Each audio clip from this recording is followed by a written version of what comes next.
Good morning students. आज का हमारा टॉपिक है राइट्स ऑफ अनपेड सेलर। तो now first question is who is an unpaid seller? A seller who has not received the full price of goods sold is a unpaid seller. Section 45 of Sales of Goods Act has defined an unpaid seller.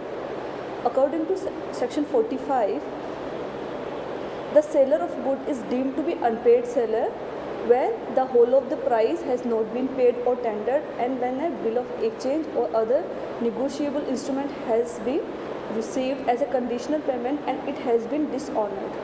So firstly, the first point says according to Section 45 that उसको seller को full payment नहीं मिला है. Second point कहता है कि अगर payment check के थ्रू हुआ है तो चेक डिसऑनर हो गया, बाउंस हो गया. तो इसको हम क्या बोलेंगे? इज ए इन अगर एक कंडीशन फुलफिल्ड हुई है तो the seller will be called as unpaid seller.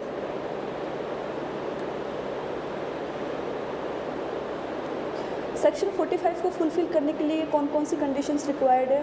First, goods has been sold and the price must be due. Goods को बेच दिया गया है, goods has been sold but price has not been paid. Secondly, full payment अभी तक नहीं हुआ है, the full price has not be yet been paid.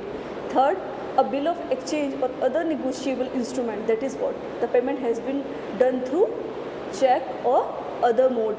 For example, bill of exchange such as check was received as a payment of the price but the same has been dishonored, the same has been bounced. तो section 45 के requirements हमें पता चल गए हैं कि good sold हो चुके हैं, गुड सामान बिक चुका है पर प्राइस नहीं मिला है. सेकेंडली कि फुल पेमेंट नहीं हुआ है, हाफ पेमेंट हुआ है. थर्ड, अगर नेगोशिएबल इंस्ट्रूमेंट मतलब पेमेंट का मोड था negotiable instrument, for example cheque से पेमेंट हुआ है तो वो चेक बाउंस हो गया है. तो इन कंडीशन में the seller will be called as unpaid seller. अब अनपेड सेलर के राइट क्या होते हैं under sales of goods act? तो इसके टू फोल्ड्स है. एक तो राइट अगेंस्ट द गुड्स, उसके सेलर के गुड्स को लेके क्या क्या राइट है, और right against the buyer personally, और बायर के अगेंस्ट क्या क्या राइट है. तो हम पहले पढ़ेंगे rights of N unpaid seller against the goods. तो firstly these rights of the unpaid seller are known as right in rem. What does mean right in rem? Right in rem मतलब right against all the world. It's not about कि seller के right सिर्फ buyer के against हो गए, नहीं, seller के right पूरे वर्ल्ड के अगेंस्ट हो गए because he has title over that goods. ठीक है, तो seller will have right in rem, and if the property in the goods has already been passed to the buyer, the unpaid seller has the following rights against the good. Okay, तो because property तो buyer को जा चुकी है, ठीक है, किसकी position में है? बायर की पोजीशन में है. तो इस केस में सेलर के पास बायर गुड्स के अगेंस्ट क्या क्या राइट रहते हैं? तो पहला है राइट ऑफ लियन, जो कि section 47 to 49 of sales of goods act में डिफाइंड कर रखा है. The right of lien is the right to retain the possession.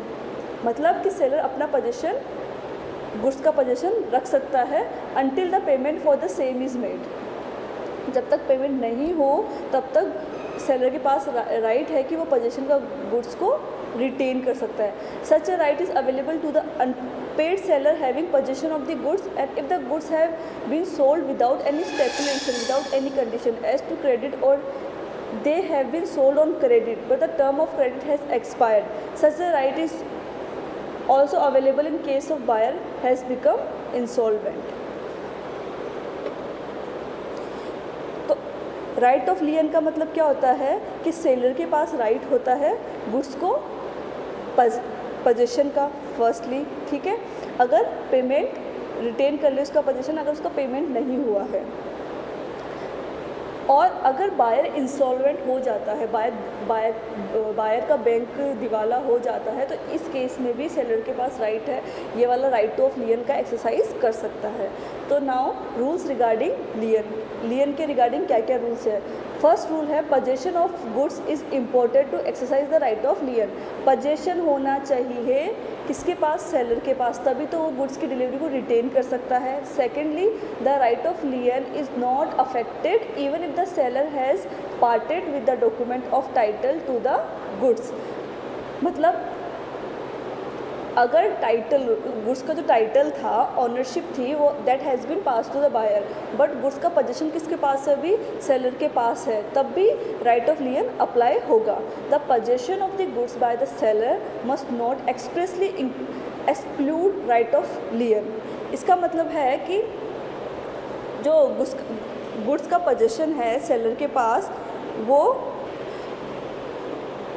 Expressly seller को एक्सक्लूड नहीं करता कि you can't exercise the right of lien. For example, अगर buyer और सेलर के बीच में कोई कॉन्ट्रैक्ट हुआ and they have added the term कि अगर इन केस, अगर ऐसा इन फ्यूचर ऐसा कुछ हो जाता है कि due to some condition buyer can not pay, तो इस सिचुएशन में उन लोगों ने ऑलरेडी कॉन्ट्रैक्ट ऑफ सेल में क्लोज एंटर कर दिया कि in such situation seller can not exercise the right of lien. तो इस सिचुएशन में seller right of lien exercise नहीं कर सकता. The lien can be exercise by the unpaid seller only for the price due. ठीक है, जितना जिस गुड्स का प्राइस ड्यू है उसी गुड्स को सेलर अपने पास रिटेन कर सकता है. And not for any other charges like war house rent और कैरेज एक्सपेंसेस. इनके लिए नहीं कर सकता, सिर्फ अपने गुड्स के लिए ही राइट ऑफ लियन एक्सरसाइज कर सकता है. If the unpaid seller has already made part delivery of the goods to the buyer, ठीक है, he may exercise lien on the remaining goods. For example, seller ने half goods की delivery कर दी buyer को, अब उसके पास हाफ गुड्स बच गए, उसका पेमेंट बायर ने नहीं किया, तो जो बचे हुए गुड्स हैं सेलर उन पे राइट ऑफ लियन का राइट एक्सरसाइज कर सकता है. अब नेक्स्ट टॉपिक है हमारा टर्मिनेशन ऑफ लियन. हाँ, लियन कब टर्मिनेट होता है, कब ख़त्म होता है, ये जो राइट है राइट ऑफ लियन, ये कब टर्मिनेट होता है. If the seller loses his right of lien on the goods in the following circumstances. कब right of lien unpaid seller का ख़त्म हो जाएगा. पहला है, if he delivers the goods to a carrier or other bailey for purpose of termination to the buyer, for the purpose of transmission to the buyer without reserving the right of disposal of the goods.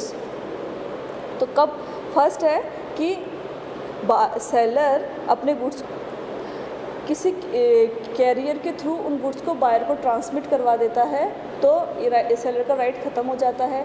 Secondly, if the buyer और his agent lawfully obtains the position of the goods, legally buyer के पास उसका goods का position आ जाता है, तब right of lien terminate हो जाता है. नेक्स्ट है, if seller himself wave the right of लियन. अगर कॉन्ट्रैक्ट ऑफ सेल के अंदर अगर कोई एक्सप्रेसली टर्म ऐड कर दिया जाता है कि अगर बायर अगर सेलर को पेमेंट नहीं देता फिर भी सेलर राइट ऑफ लियन का एक्सरसाइज नहीं करेगा, तो ऐसी सिचुएशन में भी राइट ऑफ लियन, सेलर का राइट ऑफ लियन टर्मिनेट हो जाएगा. नेक्स्ट है, फर्स्ट हमने पढ़ लिया राइट ऑफ लियन. नेक्स्ट है right of stoppage in transit. तो right of stoppage in transit क्या होता है? It is a right of stopping the goods while in transit. जब ड्यूरिंग द ट्रांजेक्शन, जब डिलीवरी गुड्स की हो रही है, तो during that period seller has right to stop the goods after the unpaid seller has lost the position of the goods. तो ये क्या होता है स्टॉपेज इन ट्रांजिट? मतलब यहाँ पे अनपेड सेलर के पास गुड्स का पोजीशन नहीं है, वो रास्ते में है, तो इस सिचुएशन में सेलर क्या करेगा, उस गुड्स की डिलीवरी को स्टॉप करवा देगा. ट्रांजिट का मतलब यहाँ पे सेलर के पास पोजीशन नहीं है और बायर के पास पोजीशन, गुड्स का जा रहा है पर वो भी रास्ते में है, तो in such situation seller can stop the transmission of the goods to the buyer. This right enable the seller to regain position. Okay, मतलब वापस पोजीशन को रिगेन करने का. Such a right is available to the unpaid seller when the buyer becomes insolvent, bankrupt हो जाता है, दिवालिया निकल जाता है. And when the goods are in transit, I told you when goods are in transaction during in a way, on the way, goods are on the way or they are not in possession of the buyers, but they are about to get in possession of the buyers. Goods are deemed to be in course of transit if they are delivered to a carrier. ठीक है, goods किसको है, एक career होता है, एक third person जो goods की डिलीवरी कर रहा है, उसकी पोजीशन में आ गए, पर बायर की पोजीशन में नहीं आए, तो इसको क्या बोलते हैं, goods are in transit, in course of transit for purpose of transmission to the buyer until the buyer or his agent takes delivery of them. तो बायर के पास डिलीवरी नहीं गई है, इस केस में अनपेड सेलर के पास राइट है to regain the position of the goods by exercising the right of stoppage in transit. तो अगेंस्ट गुड्स बायर सेलर की क्या क्या राइट है, right of lien and right of stoppage in transit. Next right है right of resale. First we have studied about right of lien, second right of stoppage in transit, third is right of resale. The unpaid seller can resell the goods if the goods are of a perishable nature. Perishable मतलब बहुत उनकी जो existence है बहुत temporary है, बहुत थोड़े time के लिए ही वो एग्जिस्ट कर सकते हैं, उसके बाद वो ख़राब होना स्टार्ट कर दे. For example perishable nature goods क्या होते हैं, कोई भी वेजिटेबल, फॉर एग्जांपल टमाटर वगैरह, तो ये थोड़े से ही टाइम के लिए रह सकते हैं. He can also make a resale of the goods if he has given notice to the buyer of his intention to resell. First क्या कंडीशन होनी चाहिए कि goods are of perishable nature, मतलब थोड़े दिनों बाद वो ख़राब हो जाएंगे. सेकंड क्या है कि उसने बायर को नोटिस दे दिया है about his intention to resell the goods, तो इस कंडीशन में भी seller can resell the goods. And the buyer has not within a reasonable time paid the price. Buyer ने प्राइस रीजनेबल प्राइस नहीं pay किया after serving the notice. If on resale the seller incurs loss, he can claim the same from the buyer as damages of breach of contract. अगर seller resale करता है goods, unpaid seller resale करता है goods और उसको during resale ही incurred सम losses, तो उसका damages कहाँ से कवर करेगा, बायर से कवर करेगा for breach of damages. And if there is profit on resale, he is not bound to hand it over to the buyer. So against good unpaid seller has a three right. First, right of lien, right of stoppage in transit, third is right of resale. Now next topic is rights of unpaid seller against the buyer personally. तो ये तो against the goods थे. अब against buyer क्या क्या right हैं. First है if the property in the goods has passed to the buyer, ठीक है, and buyer wrongfully refuses to pay for the goods, तो क्या करेगा seller can sue him for a price. Secondly if the property in the goods has not pass to the buyer, the unpaid seller may sue buyer for price he wrongfully refuses to pay. So what he can exercise the right to sue for a price. Next, if buyer wrongfully refuses to accept and pay for the goods, seller sue him for the non-acceptance. So in this situation what unpaid seller's right is to file a suit against buyer.